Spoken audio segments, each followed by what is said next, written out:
aqui por enquanto até que se normalize, para que ela possa reassumir a turma, tá bom?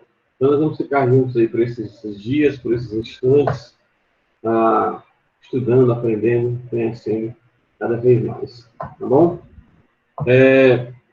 Tinha uma tarefa para corrigir, mas antes da tarefa para nós corrigirmos, só lembrando que estudar é bom demais, né? Só tem uma coisa melhor do que estudar, aprender. Então, nós vamos estudar e vamos aprender ao mesmo tempo, fazer as duas coisas juntas. Ela iniciou a correção ou ela já terminou a correção? Onde foi que ela parou a correção? Porque no livro aqui dela tem só que ela estava programada para fazer a correção. Agora, eu não sei se ela chegou ao fim da correção. Chegou? Alguém pode me dizer no chat se ela chegou ao fim da correção? Não, Gabriela. Então, onde foi que ela parou, hein? Me fala aí para a gente dar continuidade. História, viu, Maria Isabela? História. Ali, história, nós estamos na página 90 e estamos descobrindo a página agora, tá bom? Então, tem paciência aí, a gente está em história. A atividade começa na página 93. Agora eu quero saber se ela corrigiu alguma coisa ou se está a atividade toda para corrigir. Então, vamos lá, certo? Vamos iniciar a correção, tá certo? Estava doido para nós vermos a matéria nova, rapaz, que é interessante, é sobre a reforma e a contra-reforma, mas aí nós vemos na próxima aula, tá bom? Veremos isso aí na próxima aula. Ou então vamos fazer o seguinte, eu vou deixar essa correção para a próxima aula, tá bom? Nós vamos fazer uma correção geral, porque vai estar chegando perto do teste de vocês, fica melhor para vocês. E nós vamos abrir nosso livro agora na página 98. Então, pronto, agora a gente tem definido uma página para a nossa aula, que é a página 98. Vou colocar aí para vocês. Quem está ouvindo já vai para a página 98, tá bom? E atividade? Atividade nós veremos na próxima aula. Página 98.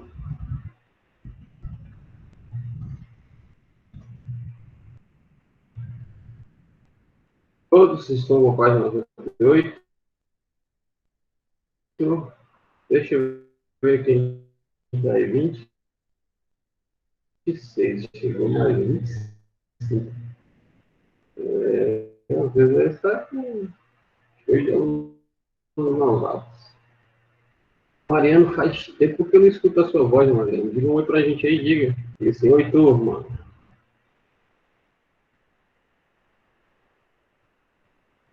Mariano, João.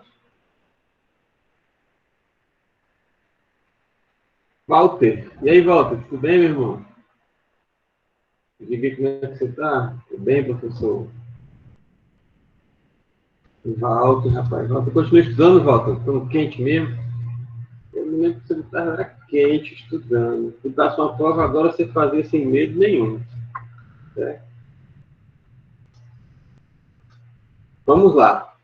A reforma e a contra-reforma religiosas, certo?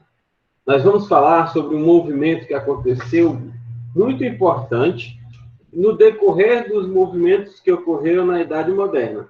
Nós já percebemos, vocês já perceberam, enquanto vocês estudavam, nós percebemos que quando nós entramos na Idade Moderna, quando a história entrou na Idade Moderna, muitos movimentos e grandes movimentos foram surgindo um após o outro.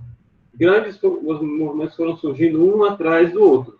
E hoje nós vamos ver um movimento importantíssimo, tanto para a economia, tanto para a sociedade, como também na área religiosa. Então, iniciou-se na área religiosa, mas ele repercutiu, os reflexos desse movimento foram grandes, e até hoje nós conhecemos muitas igrejas, né, evangélicas, que as pessoas ainda hoje as chamam de protestantes. Da onde veio esse nome protestantes? Eles pegam uma placa e saem no meio da rua protestando? Não. É porque elas vêm desde esta reforma aqui. O berço dessas igrejas ocorreu nessas reformas aqui, e nós vamos estudar uma a uma, passo a passo, sem correr. E aí, se você tiver alguma pergunta, você já digita aí, professor, tem uma pergunta, então você entra com áudio aí, professor, tem uma pergunta. Eu sei que a recomendação é que vocês fiquem todos mutados, mas para você fazer um questionamento e para você acrescentar a aula, você pode pedir licença, enquanto o professor estiver falando, professor, licença, eu queria fazer um adendo, professor, licença, eu queria fazer um adjunto à sua aula, eu queria fazer um questionamento, certo? E aí você fica à vontade para fazer o acréscimo que você quiser. Ou então você simplesmente digita no chat, eu estou com o chat aberto aqui. Inclusive também, caso eu me empolgue e a aula esteja chegando ao final e eu esqueça, me avisem também aí no chat, tá bom? E vamos iniciar, tá certo? Página 98, tá? Na página 98, o texto começa dizendo assim, ó, como vimos, a Idade Moderna foi uma fase de grandes transformações na vida social, política e econômica. Mas, além dos movimentos que já estudamos, ocorreu mais uma grande ruptura, chamada a Reforma Protestante.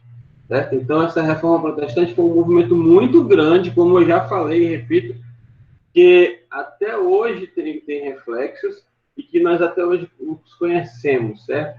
Hoje, nesse ano, nós vamos fazer 503 anos de reforma. Então, faz 503 anos que esse movimento aconteceu. Foi muito tempo atrás, mas muito forte, muito marcante ainda no nosso dia a dia, tá bom? Então, os mesmos três fatos históricos que já haviam causado profundas mudanças na Europa foram também determinantes para esta reforma religiosa.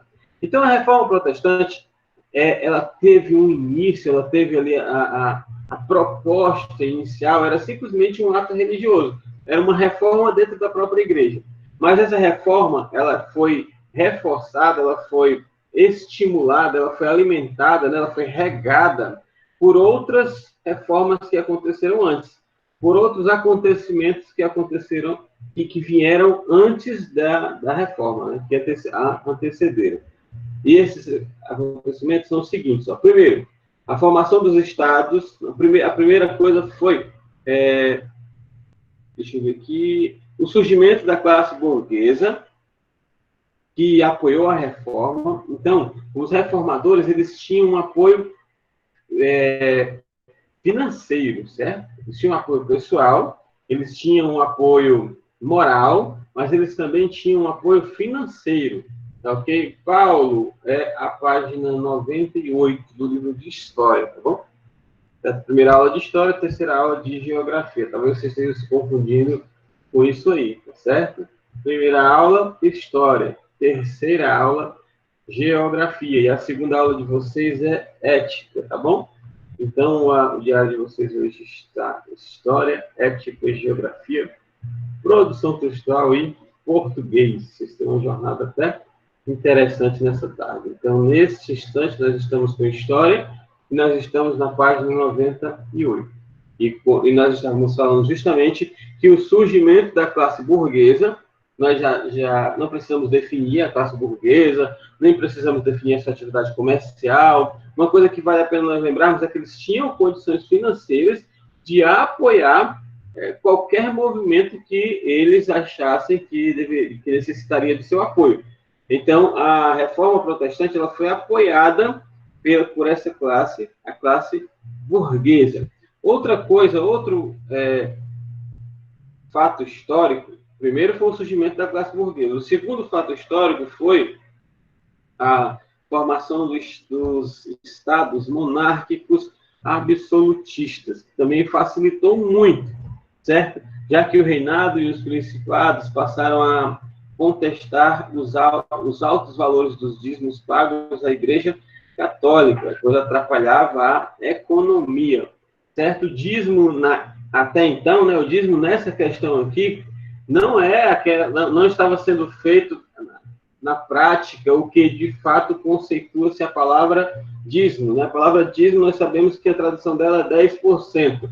Só que nesse contexto em que a Igreja Católica estava, e nós vamos saber por que lá na frente, mas aí já vou dar aquela adiantada. A Igreja Católica ela investiu muito em cruzadas, a Igreja Católica ela investiu muito em aquisição de muitas posses, a Igreja Católica ela investiu muito em alguns países, e isso foi, né, com as cruzadas, que foram, o resultado foi muito negativo, eles ficaram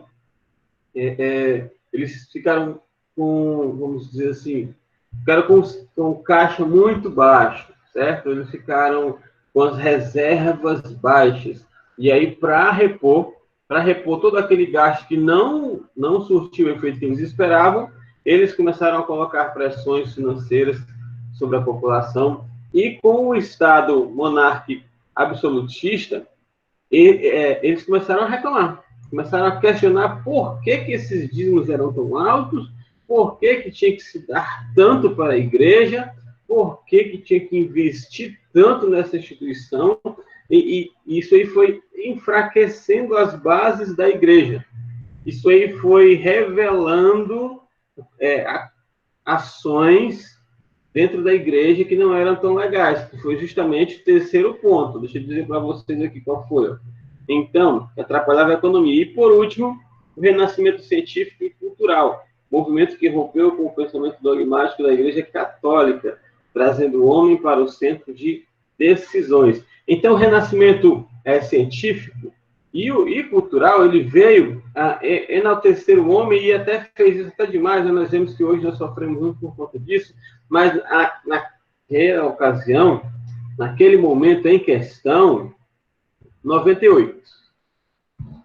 Naquele momento em questão, necessitava disso aí. Porque os homens eles estavam muito submissos à Igreja Católica, muito submissos aos dogmas, certo? Então, essa submissão aos dogmas fazia com que as pessoas agissem de maneira quase que cega.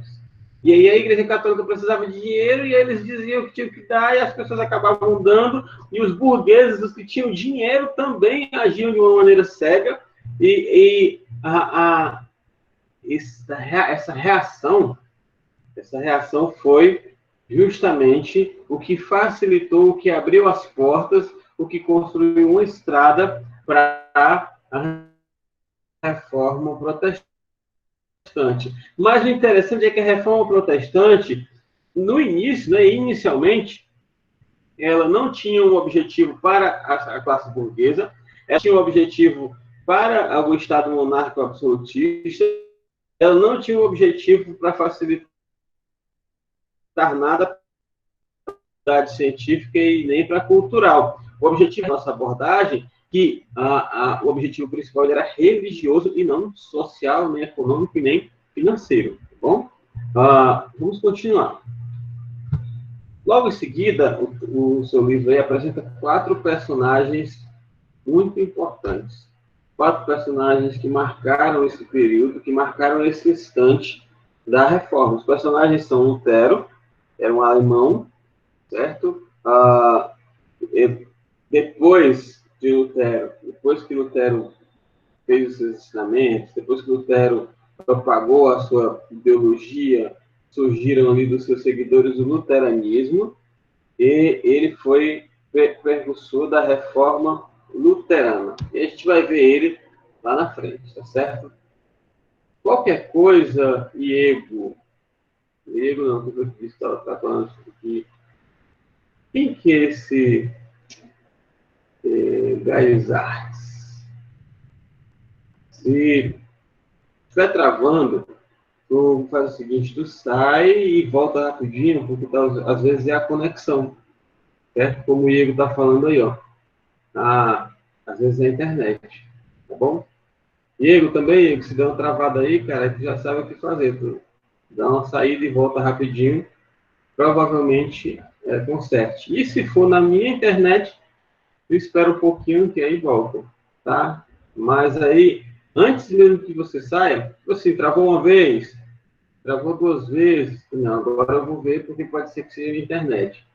Se demorar demais, ficar travando na hora que parar, demorar demais para voltar, aí você vai e sai da sala, entra de novo E aí dá certo, tá bom? Mas vamos lá. Melhorou, tá vendo? Não tá melhor. A do Diego melhorou. Talvez seja realmente a transmissão de dados. Mas vamos tentar aí qualquer coisa. Depois a gente. As aulas estão sendo gravadas. Qualquer coisa, se você não tiver como acompanhar mesmo, depois você pede o vídeo aí e faz o reforço. Tá certo? Mas a do Diego melhorou. Certo? O Pablo aí também tá ok. Aí está.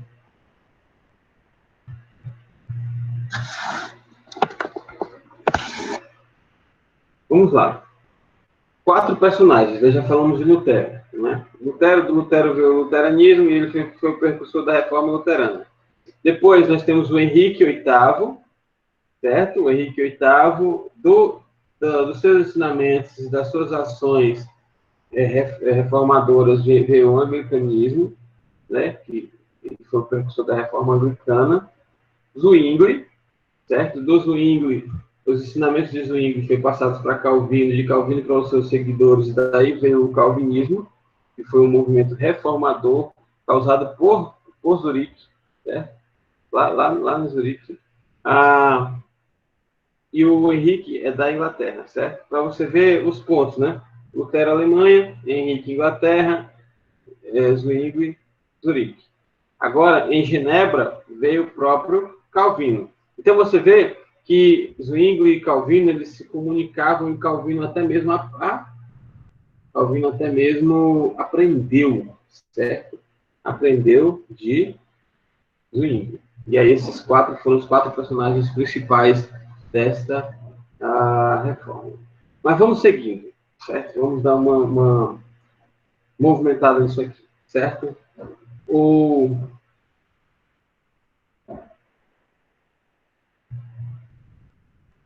Wigner, quer dizer o que, Wigner, você?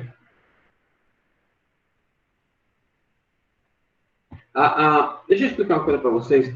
O princípio da reforma, nós temos que nos ater a esses princípios, a esses conceitos. Esses conceitos, de certa forma, eles são até meio chatos mesmo, são cansativos mesmo, porque às vezes você fica pensando assim, por que que eu tenho que aprender isso? Para que que eu tenho que aprender isso? Quem foi que colocou isso no livro? Certo? O que que isso tem a ver com o Brasil? O que que isso tem a ver com Aracreaba? O que que isso tem a ver comigo? Lá na frente você vai perceber que é muito válido o estudo da reforma e da contra-reforma para os nossos dias. Mas você ainda está na fase dos conceitos. Certo? Você ainda está na fase dos conceitos. Então, vamos vendo os conceitos, vamos vendo fase a fase, e aí você vai entendendo o porquê, e quando isso se aplicar, você vai perceber que realmente isso é aplicável para os nossos dias hoje, tá? A reforma protestante ela se iniciou com a luta de Martinho Lutero, que viveu de 1483 a 1546. Para a reforma, a Igreja Católica, para reformar a Igreja Católica, afirmando que esta havia se afastado por completo dos fiéis e que devia, de total forma, renunciar às regalias. Também criticava duramente vários dogmas católicos por acreditar que a Igreja os utilizava para pressionar os cristãos, fazendo com que acreditassem que aceitassem as imposições dos papas. Então, agora vamos ficar imaginando, certo? Vamos passando da introdução, passamos os conceitos iniciais, vamos falar de pessoas, vamos falar de ações. Então, como eu falei, a reforma ela foi religiosa. Essa reforma ela foi iniciada por um rapazinho chamado Martinho Lutero, certo? De dentro da igreja católica, ele começou a observar as coisas na igreja, e ele começou a ver coisas que não estavam legais na igreja. Ele começou a ver que a igreja ela estava se afastando dos fiéis, ela não estava mais cuidando dos fiéis como deveria, ela não estava mais dando atenção aos fiéis como deveria, e ele também criticava muitos dogmas que a Igreja Católica inventou, muitas regras. O que é dogma? Deixa eu conceituar bem rapidinho o dogma. Dogma são regras feitas pela Igreja, certo? E que devem ser cumpridas e são inquestionáveis, certo? Dogmas são regras feitas pela Igreja, devem ser cumpridas e inquestionáveis. Ah, mas eu queria que você me provasse. Não tem que provar. É dogma, né? A própria palavra diz, dogma só precisa ser aceito. E aí a Igreja Católica estava cheia de dogmas e Lutero começou a ver que a Igreja estava se aproveitando daquilo ali, como o texto fala, né, que ela estava se utilizando daquilo ali para pressionar os cristãos e para fazer com que os cristãos aceitassem as coisas que aceitassem as coisas que os papas estavam ordenando, certo? Aceitassem as ordens dos papas devido aos dogmas. Então, vamos pensar numa hipótese aí. O Papa criava um dogma e você perguntava assim, por quê? Não se questione. Não questione por quê de maneira nenhuma. Você é doido, você quer ir para o inferno? Você tem que fazer o que ele está mandando e pronto. Tem que fazer o que ele está mandando e pronto. Certo? Então, isso são os dogmas. E aí Lutero vendo isso, certo? O Martinho Lutero vendo isso, ele disse assim, cara, não, eu não concordo com isso. Só que ele não falou mal da igreja. Ele não saiu por aí falando mal da igreja. Ele não saiu por aí falando mal dos papas. Ele não saiu por aí falando mal dos dogmas. Ele viu as coisas que estavam erradas e ele tentou reformar, tentou fazer uma reforma dentro da própria igreja.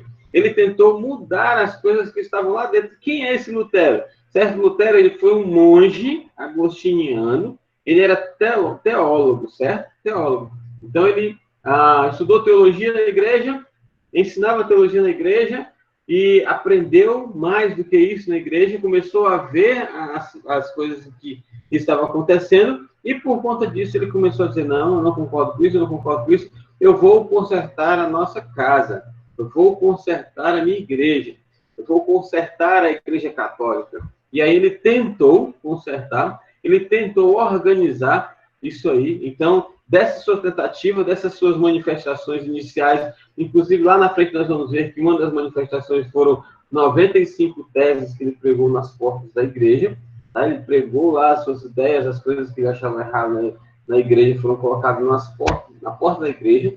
E dessa manifestação que ele fez, certo? A partir daí, iniciou-se a reforma protestante. Por isso é que muitas pessoas dizem, não está no seu livro, é bom que você grave isso aí, por isso muitas pessoas dizem que Lutero ele foi um tipo de gatilho para a reforma. A reforma ela já estava acontecendo em vários lugares, como você viu com Lutero na Alemanha, com Henrique VIII na Inglaterra, com Zwingli em Zurique e com Calvino em Genebra. Então, já estava em vários pontos, vários cantos, já estavam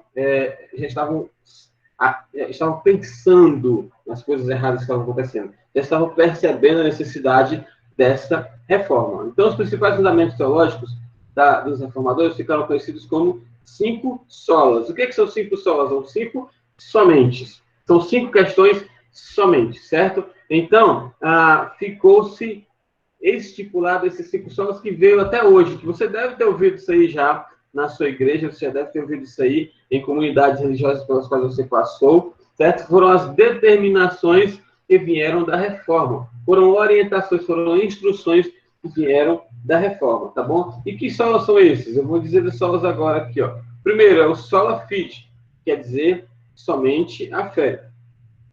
A fé pela fé. Apenas a crença na graça de Deus, mediante a fé em Jesus Cristo, salvaria o cristão e não as boas obras. Então, Lutero e os reformadores começaram a dizer que não existia salvação de outra forma que não fosse mediante a fé em Jesus Cristo. Então, crendo em Jesus Cristo, você atingiria, você alcançaria a salvação. Não era comprando lugar no céu, não era comprando uma posição de destaque, não era com dinheiro que você conseguiria, não era com boas obras que você conseguiria. O Sola Fide afirma que era somente pela fé, tá certo? Agora, alguém aí, o Diego, lê para mim aí, Sola Escritura. Diego, lê Sola Escritura.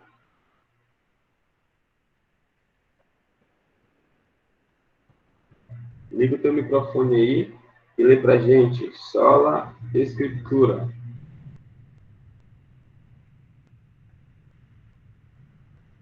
Então preste atenção aí.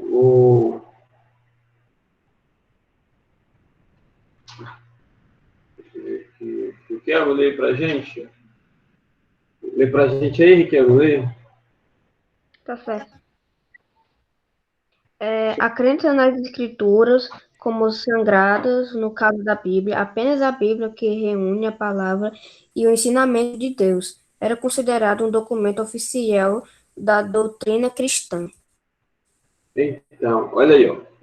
Lembra que o Sola Fide fala que era somente pela fé em Jesus Cristo que se atingiria a salvação. Já o Sola Escritura, ele fala que o único documento que poderia realmente orientar a igreja, que o único documento que pode realmente orientar a igreja é a Bíblia, somente a Escritura, certo? Que no caso é a Bíblia. Mas tem um outro somente, ó. Sola Christus. Sola Christus. Deixa eu ver quem aqui quer ler Sola Christus. Isabelle, lê pra gente aí o Sola Christus.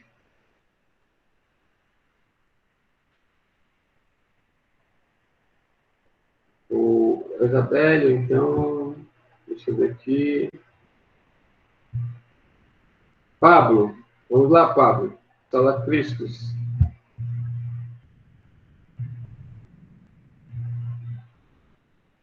Liga o microfone e lê o Sola Christus. Pablo?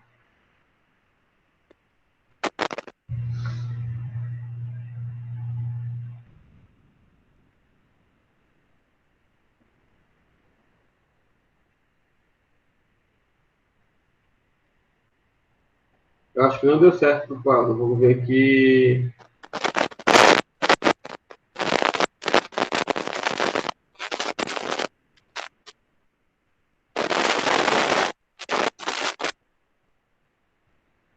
Abner.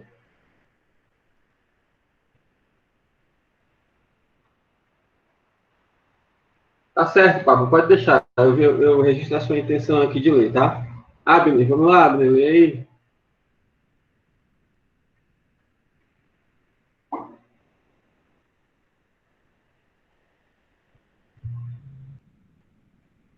Alguém quer ler? Então, vamos ver alguém.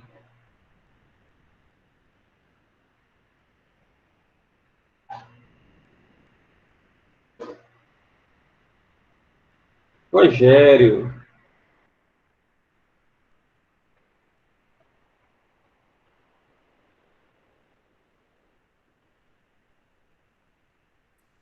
Alô? Vamos lá, Rogério. Fala, Cristos. Somente cristão pode salvar. Este seria o mediano entre Deus e as pessoas, sendo a crença nessa relação a condição para ser salvo.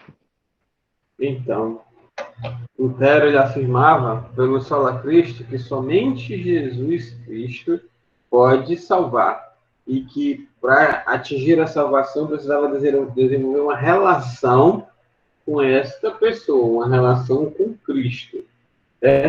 Professor, mas que implicação isso tem na sociedade? Que implicação isso tem na economia? Nós vamos ver isso lá na frente. Certo? Mas, por enquanto, os princípios religiosos da reforma é o que estão sendo apresentados aqui. São os 5 solas, tá bom? É bom que você conheça pelo menos o nome dos 5 solas.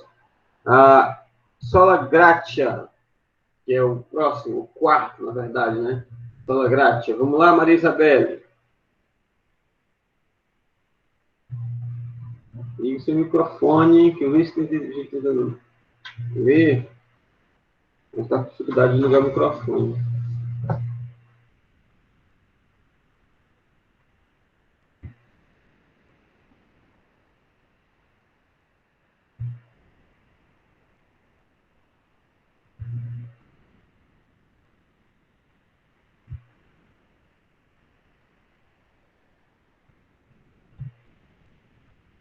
Então vamos lá.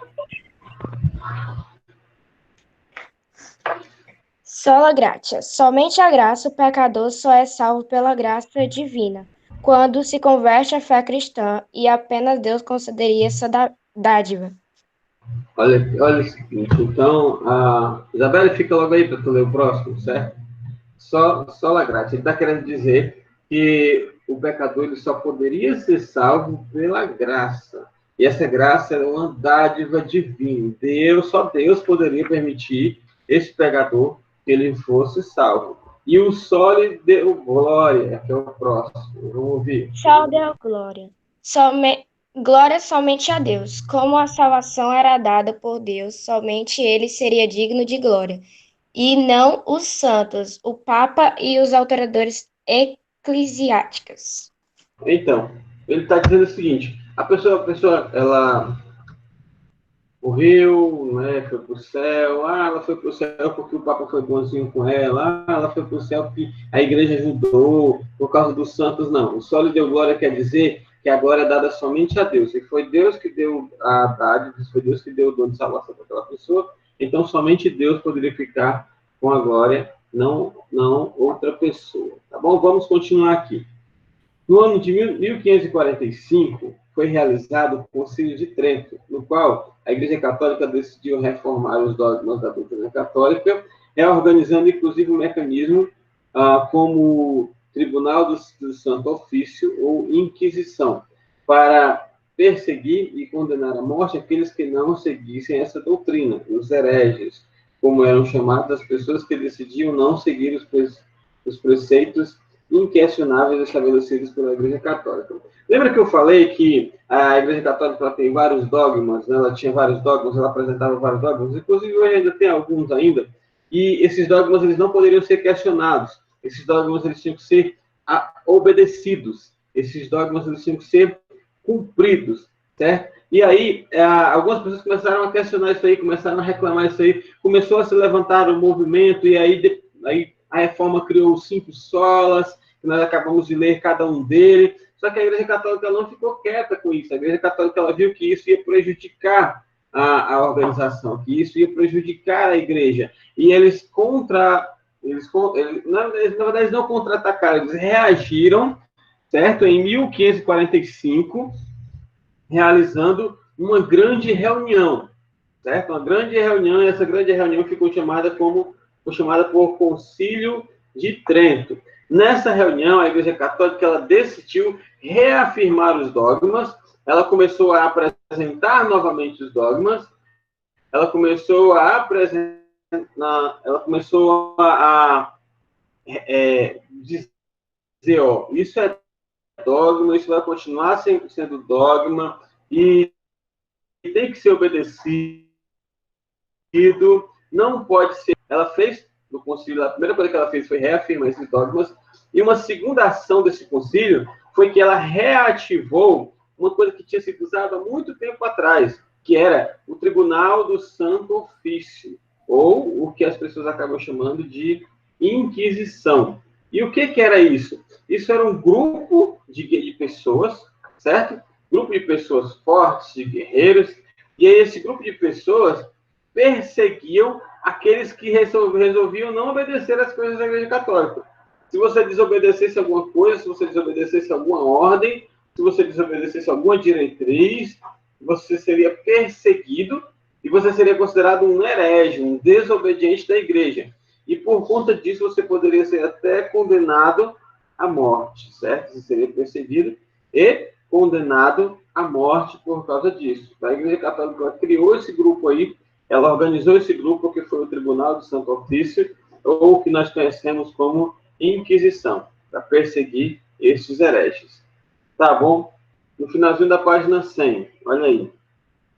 Mas a reforma protestante não objetivou apenas reformar a Igreja Católica, a qual criticava principalmente pela cobrança das indulgências. Então, a Igreja Católica ela foi muito criticada por conta da cobrança das indulgências. E aí a gente vai terminar nossa aula vendo o que são essas indulgências. Indulgências é o seguinte, indulgências eram valores, como o próprio texto vai falar aí, eram valores que eram pagos à Igreja para que a Igreja pudesse perdoar os seus pecados. Então, você tinha pecado, você tem pecado, você cometeu pecado, você errou, o que acontece? Você vai lá para o padre, você ia lá para a igreja, Aí você ia contar os seus pecados e a igreja ela ia dizer para você quanto você tinha que pagar para perdoar todos aqueles pecados que você contou, certo? Então, o nome desse pagamento, o nome disso que você estava comprando, eram as indulgências. Então, as indulgências elas eram compradas, certo? O perdão do pecado eles eram comprados. Por isso que a reforma criticava tanto isso.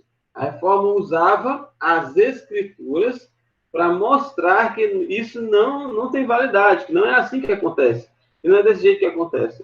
Então, isso aí foi um panorama da reforma, um panorama do movimento chamado Reforma Protestante, que nos foi apresentado pelo nosso material, pelo nosso livro, certo? Pelo nosso livro.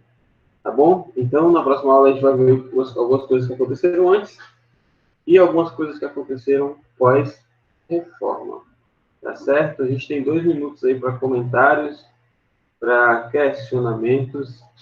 Quem quiser escrever alguma coisa, escreve. Quem quiser falar alguma coisa, fala. Nossa aula termina 1h40. Pessoas normalmente 1 minuto, é isso? Então, a gente tem a aula de geografia daqui a pouco. Tá ok? Nossa aula de história chega ao final.